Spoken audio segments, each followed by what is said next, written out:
গত বছর যেখানে শেষ করেছিল সেখান থেকেই নতুন আইপিএল শুরু করল বেঙ্গালুরু। শনিবার প্রথম ম্যাচে হায়দ্রাবাদকে ৬ উইকেটে হারিয়ে দিল তারা। প্রথমে ব্যাট করে হায়দ্রাবাদ তোলে ২০১ ডিভিশন নয়। জবাবে ৪ উইকেট হারিয়েই জয়ের রান তুলে দেয় বেঙ্গালুরু। দেবদত্ত পাডিক্কল এবং বিরাট কোহলি অর্ধশতরান করেন। অধিনায়ক রজত পাটিদারের ইনিংস ম্যাচের মোড় ঘোরানো মুহূর্ত হয়ে থাকল। জ্বলে গেল ঈশান কিশনের ৮০ রানের ইনিংস। হায়দরাবাদের তোলা ২০১ রান তাড়া করতে নেমে দুটি ৪ মেরে শুরুটা ভালোই করেছিলেন ফিল সল্ট নয়। তবে দ্বিতীয় ওভারেই আউট হন তিনি। ৩-এ নামেন ইম্প্যাক্ট প্লেয়ার পাডিক্কল।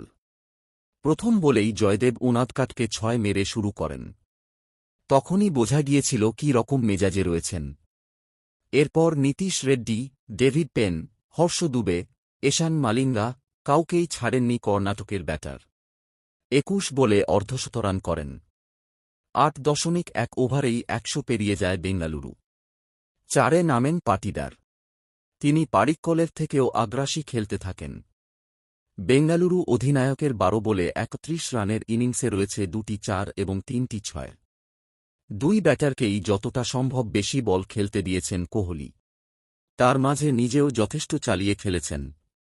পাটিদার এবং জিতেশ শর্মা ০ পরপর দুবলে ফিরে যান। এরপর দলের দায়িত্ব নেন কোহলি। গত বছর আইপিএলের ফাইনাল খেলার পর আর কোনো টি-২০ ম্যাচ খেলেননি কোহলি। ১০ মাস পর ফিরেছিলেন ক্রিকেটের সংক্ষিপ্ততম ফরম্যাটে।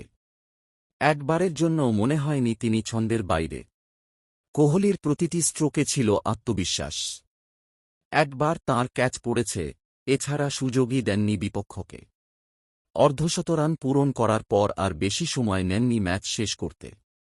১৬তম ওভারে হর্ষল পটেলকে একটি ৬ এবং ৩টি ৪ মেরে ম্যাচ শেষ করে দেন। ২৬ বল বাকি থাকতেই জেতে বেঙ্গালুরু। তার আগে ব্যাট করতে নেমে ঝড় তোলেন ঈশান কিশন। টি-২০ বিশ্বকাপের ফর্মও বজায় রেখে আইপিএলের প্রথম ম্যাচে ৮০ রানের ইনিংস খেলেন তিনি। তবে অভিষেক শর্মা আবারও ব্যর্থ হন।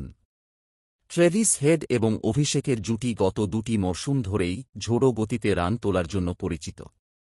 তবে এই ম্যাচে দুজনেই ব্যর্থ হন। অভিষেককে শুরু থেকেই নড়বড়ে লাগছিল। তৃতীয় ওভারের প্রথম বলেই আউট হন তিনি।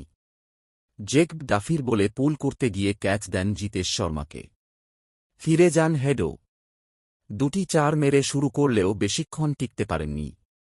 রেড্ডিও নয়। এই অবস্থায় হাইনরিক ক্লাসেনের সঙ্গে জুটি বেঁধে হায়দ্রাবাদের হাল ধরেন ঈশান।